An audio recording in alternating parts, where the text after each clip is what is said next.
You know, every single day, your browser is having millions of secret conversations, all happening in the background.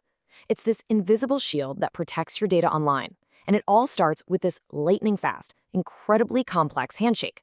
So today, we're going to crack open that handshake and see exactly how your security is built, one message at a time. I mean, really? Think about it for a second. You type in a website, you hit enter, and poof, that little padlock icon appears telling you everything's safe. But what's actually happening in that tiny little gap? It's definitely not magic. It's a high-stakes negotiation, and understanding it is absolutely key to understanding modern internet security. The whole process kicks off with your browser, the client, reaching out to the server it wants to talk to. It sends this one little message called the ClientHello. The best way to think about it is like your browser walking up to a website server and saying, "Hey, I'd like to talk securely. Here are all the secret codes I know how to use." So, what's actually inside this digital handshake? Let's dive in and break it down, piece by piece. This single message really sets the stage for the entire secure connection, so getting a grip on its components is crucial. Okay, I know, this probably looks like a wall of complete gibberish, but it's actually a perfectly structured proposal. This is a real client hello packet captured right from the network. We're going to go through and translate the highlighted parts, starting with that first big string of characters up top, the one labeled random.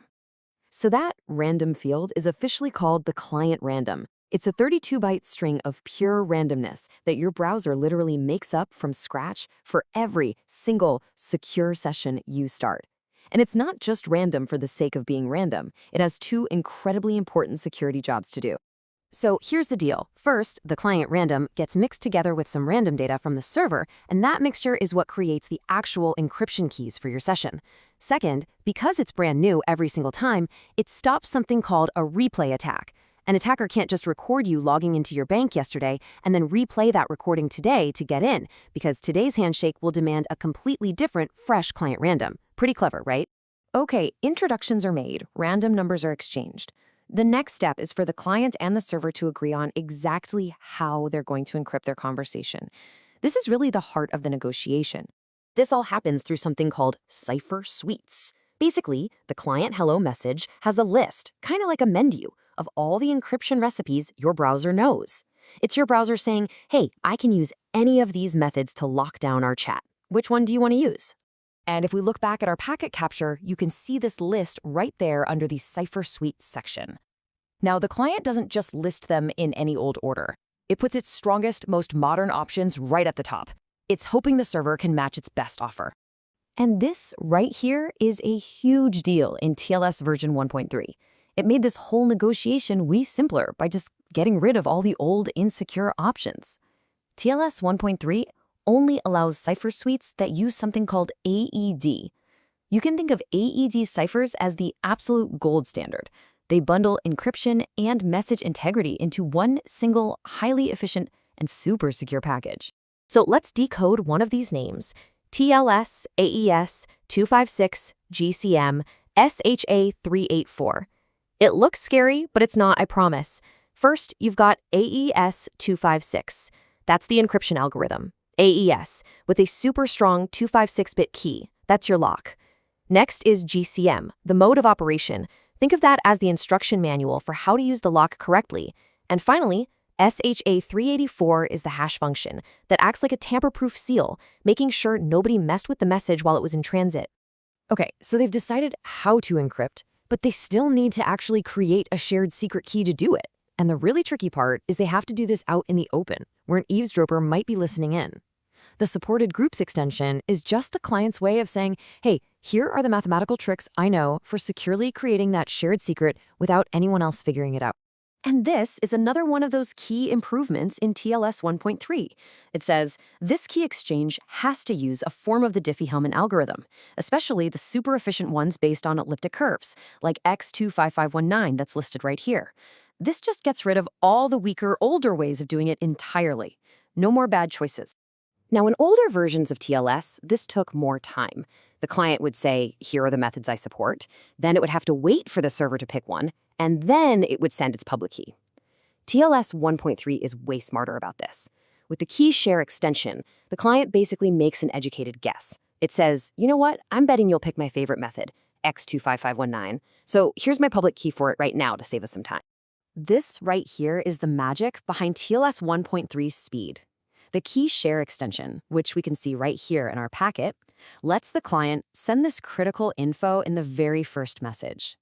This totally cuts out an entire round trip of communication between the client and server, which is one of the main reasons TLS 1.3 connections just feel so much faster. And finally, of course, the client has to tell the server which versions of the TLS protocol it actually knows how to speak. It sends a list, again, from best to worst, saying, hey, I can do 1.3, I can do 1.2, and so on. The server then just picks the best version they both support. Simple as that. So how does all this theory play out in the real world? We've talked about all these components, but how can we actually check if a website is set up securely based on these ideas? Well, there are these fantastic online tools like SSL Labs that'll scan a website's server and give it a report card. As you can see, this server gets a solid A. That's awesome. But the most important question for us is, why does it get an A? What did it do right?